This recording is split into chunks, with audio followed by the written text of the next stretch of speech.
can't even hear Zoe right now. Zoe said, what's your dislike? She'll go. Okay. So if things look different, it's because we've actually switched off the camera, we've actually said bye, and then we had started the whole new conversation. We realised, no, this is camera-worthy conversation. Yeah. So Beverly, what did you just say about your thoughts towards men? So like,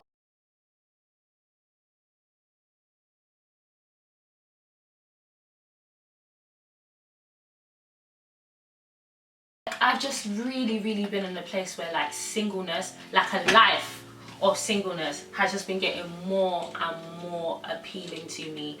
And also, as I've been getting older, just that maternal instinct has just been diminishing. Like, it's like, oh, like, you know how women are bare like, oh, the baby's so cute, I can't wait. That's not maternal instinct, but that's fine. Okay, like, well, that's what, that kind of broodiness, that kind of desire to get married and have kids, like, it is just not there for me. And I feel like I feel like I have a problem. I was telling Uvie how I felt like I have a problem with men. You said that I was in a situation with somebody for a long time, so I couldn't. I said that she was in a relationship with somebody for a long time, so you couldn't have a problem with men. And I was just basically saying how when I started dealing with this person, I was young and I wasn't a serious person, and we just did life together. Now I'm serious and now I'm not with said person. It's like I just don't. I have no desire. Not even that I have no desire. I don't actually want to be romantically affiliated with men. Like I really. And that's fair, because at the same time it's not your time. Because if it's your time, you have to have these feelings, and it's not your time, so you don't have these feelings. But yeah, and that's fair. I don't think it's even a but. I don't need to start saying, oh, you start praying for these desires. No, because you're 24, you can get married at 30. But it's not. But you know what's so funny? Because when she says stuff like this, yeah, I think to myself, like, if Beverly gets to like 28 and she's not like in a relationship or married, I don't know what she would do. I'll move out the country. So it's like, the country. I'll move out and go and do some missionary stuff. Like, yeah, I'll move out. Why? Because it's like, I feel like it's all good and well for me to sit here and be like, no, I don't really want to get married and have kids or whatever, when all my friends are single and bayless. Yeah. But when everybody starts getting booed up and starts having kids, then you have no one else to play with. Yeah. So the only thing for you to do to maintain, because if you're serious, like, you don't want to be married and have kids, it's not that you should now go and start looking for husband and kids. You just have to move out of the country, man, and go focus your life on doing something else, man. So I stop allowing these people to torment you. So I'll probably just like move out, go do some missionary work. I think that in a couple of years you would want to be, and I feel like it's okay for you to right now be in a place where you haven't got those desires, because it's not for you to have those desires right now. Do you think you're supposed to be in a relationship right now?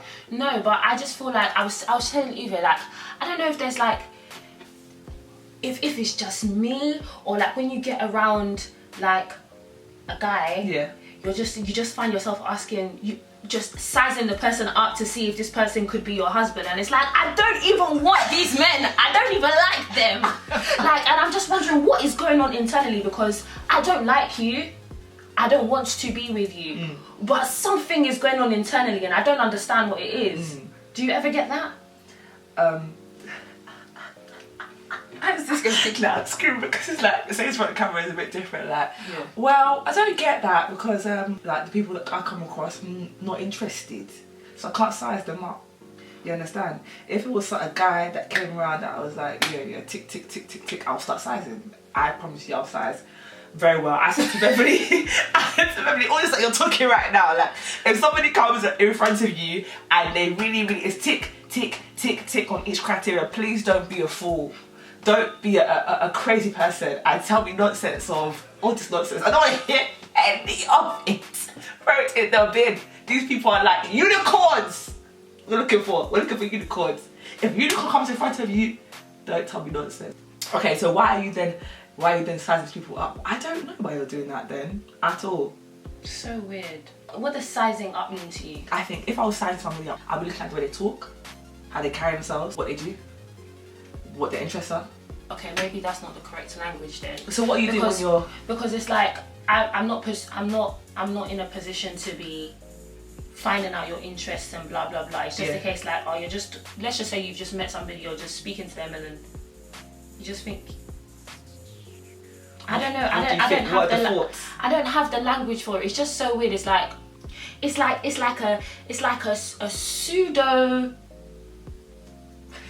pseudo attraction, and it's like, I don't like you. Stop it, man. Why are you laughing? Pseudo. Let's Google what it means. It's like fake. I know it's fake because I don't like you. Yeah. What you're saying is that there's an attraction which isn't real. But I feel like attraction is even too strong of a word. Yeah. Alright, so this is currently on my iPhone because I finally figured out what the word was about these guys, and I realised the word I'm looking for is a fascination. So I don't fancy them, but there's just a weird fascination that I have with certain guys. But I must say, it's like, I don't know you. I've actually just seen you. Okay. Like, let me just say, if it's like a really sick, I don't know, drama, I'm just fascinated. Yeah. I don't talk to you. Yeah. But just there's a pondering. I'm just like, what is this? This is weird. Yeah, because I'm not crushing on you. Yeah. Because I don't actually find you attractive. Do you know what I mean? Mm-hmm. But just for some reason, there's a fascination, and I just don't understand why. Yeah, it's never somebody that's not saved. Yeah. I can never be fascinated with somebody apart from Uvie, of course. I'm praying for him. Beverley said that she would risk it. I'll risk it all for Uvie, and I said impossible. I said, do you know what you're saying? So what my recommendation would be to you is, because you know that you're not attracted to this person, then just literally pray against these thoughts, because they're anti where you're actually at. You're not in a place of you want to be in a relationship, you're not in a place where you feel like God's even leading you to a relationship, but somehow you see people automatically thinking like there's a consideration, there's some relationshipy thoughts. Think, just no, this is not God, so cut it. So pray against it. I feel like this is how, because I'm thinking, maybe this is how women find themselves like in relationships, lesbian. Yeah, because it's like, when men are always talking about, don't get too friendly with women because all of a sudden she'll think you like them. Yeah. Maybe it's this, like, where people just don't have a grip on their thoughts. They don't keep a tight rein on their thoughts, because it's like, it's just such a an involuntary thing that if I didn't have a grip on my thoughts, I'll be thinking, maybe there's something here, when it's like, no, there is nothing here, because there can't be anything here. Because like you said, there's a certain criteria, even physically, because people are talking about one apostle came to our church and he was talking about how, God might be doing a new thing, and sometimes that might not look like 6 foot, maybe he's 5'8". It's a lie! I went like this in the congregation. It's a no! No. You reject it in Jesus' name. No. See, as for me, I can't lie to you, yeah? The one thing that I stand on when I feel like, let me bring my request down, I think, no. Exceeding and abundantly. Exceedingly and abundantly.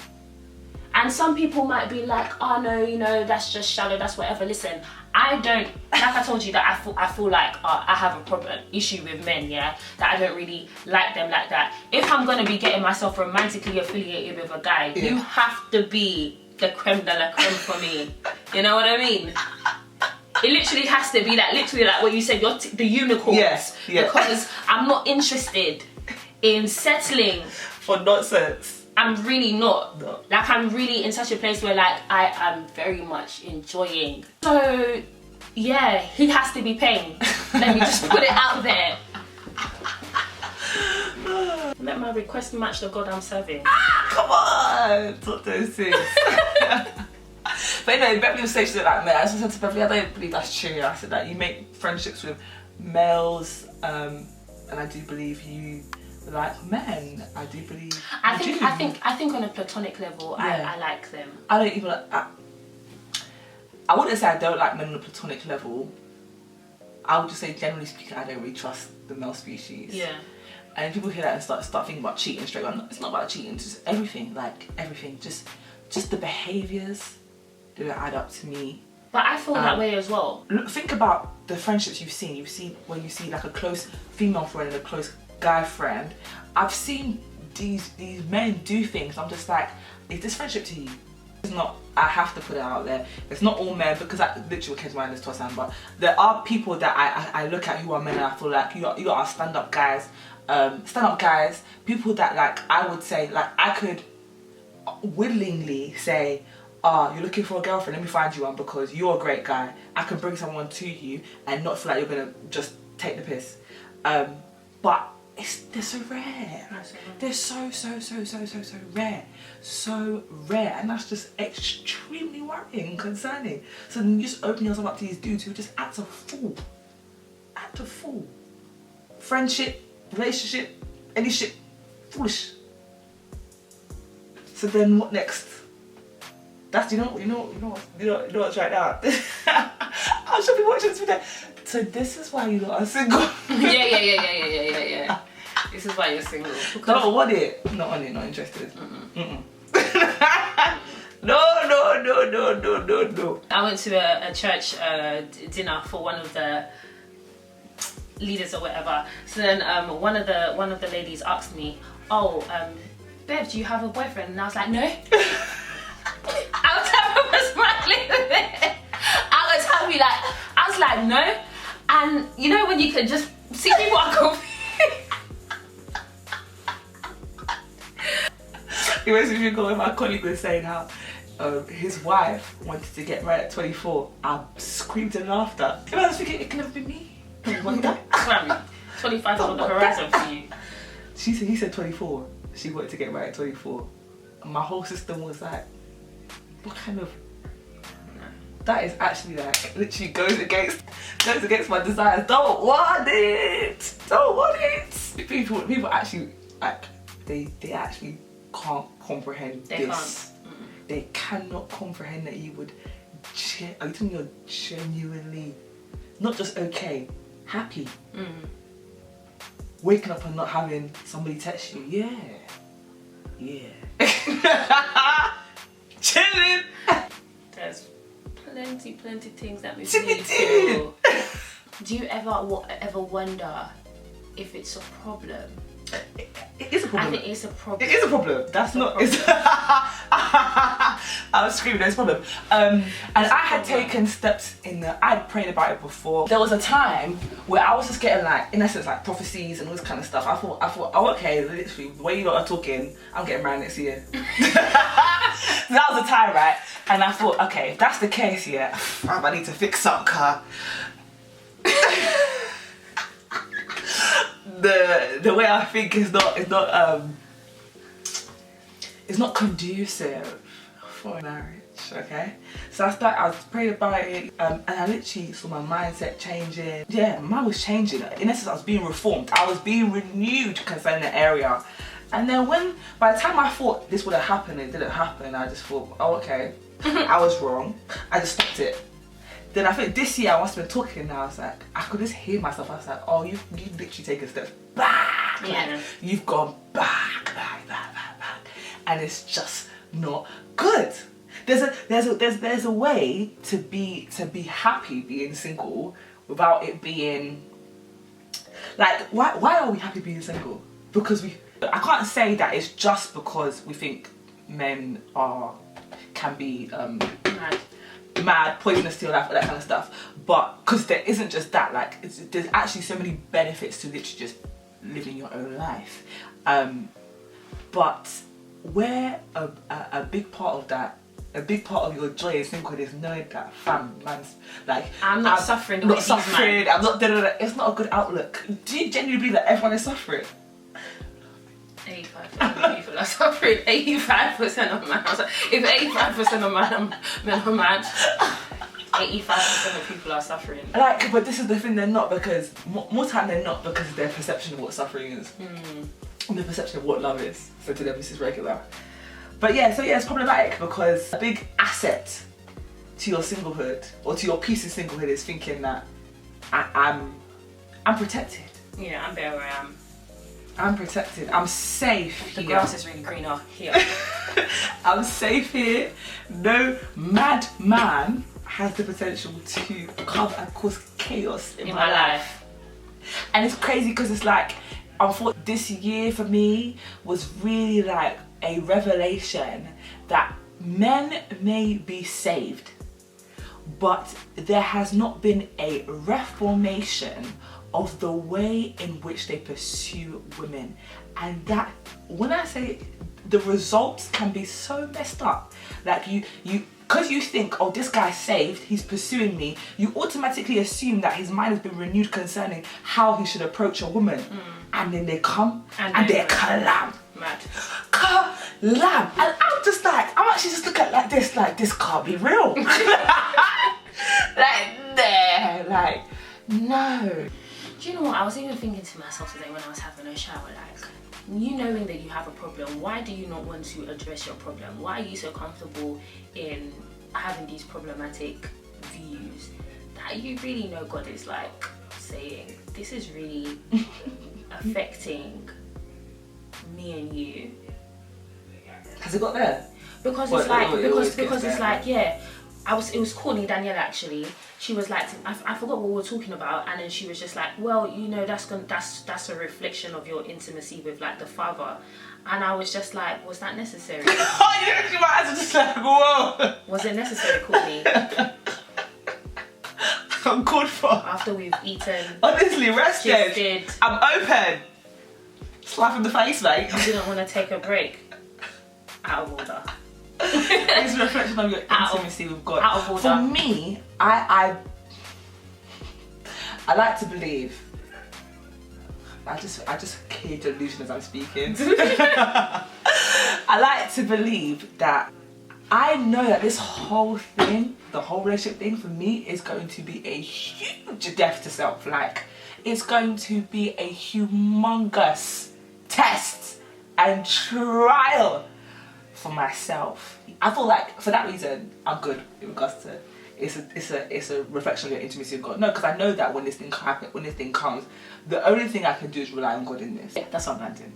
I'm landing on the fact that I believe, and that's a delusion because it's like, it's just, what kind of rubbish is that? Instead of you waiting for somebody to come before you take it to God, why don't you just start taking it to God before? Yeah. Which I've done in the past.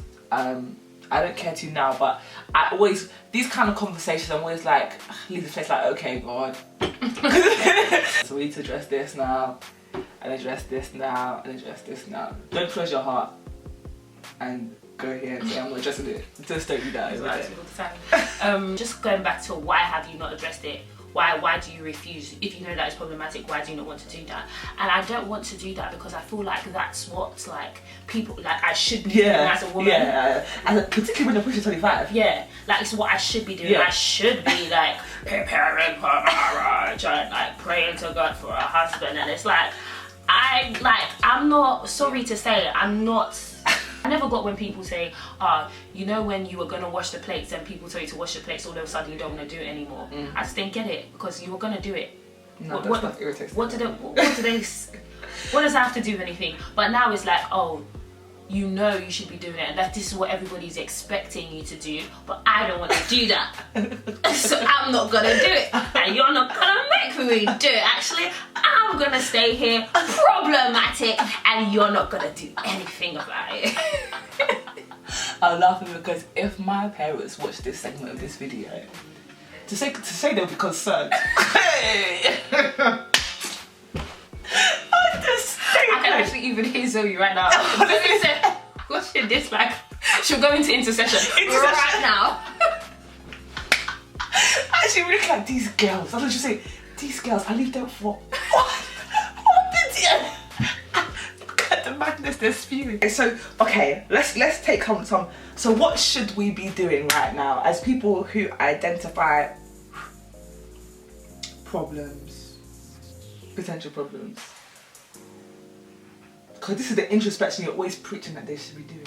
No, it's like, where are we gonna land? I know, but it's like, are you gonna do it? It's another thing. I just feel like I don't want to pray about none of this stuff because I feel like there's better things to be praying about with my time than to be praying about somebody that I don't actually, I don't want. Someone I don't want. Do you know what? I'm just gonna, in my contemplative prayer, just gonna pray about, you know, these trust issues. What is it? Oh, I just... No, because you know what it is? It's really, it's one thing for you to have to trust the Lord for yourself. Mm-hmm. Yeah, but now I have to trust you, Lord, to lead this person. To lead me. To lead me. Or now I have to trust you, Lord, that this person that I'm letting into my life, because they say they serve you, I have to, in essence, trust you that you can move through this person and not allow me to be violated, disgraced, abused. I mean, the list goes on and on and on and on. And that's a whole different level of trust. It's one thing to submit yourself. Now I have to rely on someone else's submission to the Lord and them behaving appropriately. Particularly when you've seen a whole heap of madness. Listen, it's so, do you know what it is? It's because you look at literally the dilemma. This is the dilemma, or be single. And I'm like, oh, singleness. That looks fun. I keep telling these girls, the harvest is coming. Fam, let's get 100. We were watching, let's spill the tea. You watch this, what's that video? The BBC documentary on SPAC, yeah? I'm thinking, painting. Beverly's like, it's like, fuck, these men are painting. These men are painting. These man are painting. What is going on? So like, is this all the pain right now? Oh, this SPAC. Yikes. Okay, well, we just need to up the intercession. Up it. Take it up a couple pray notches. for a release. Good job. You know, for a long time, men have been absent in the church. You know, there's a lot of females and people are struggling to find eligible husbands. So and that's why you have people who are settling. That's why you have, forget settling, you have 6 girls chasing one guy. You have a new guy come to church, everybody flocking to him, doing like, You're not ashamed, but anyway, sorry. It's embarrassing. Oh gosh, and this is why the men can even act mad. Most definitely. Because people who are not of caliber have all of a sudden, their caliber has increased 10 notches. Yeah, because you're the only option. And that would never be me. So I've just been sitting down saying, you know what, the harvest is coming. The Lord is moving. Have you not seen all of these guys who are being saved? Anyway, moving for the Lord. Fam, you see them, you're like, You know when Elijah was praying? You know when Elijah was praying for rain and he saw that little cloud the size of a fist? That's me.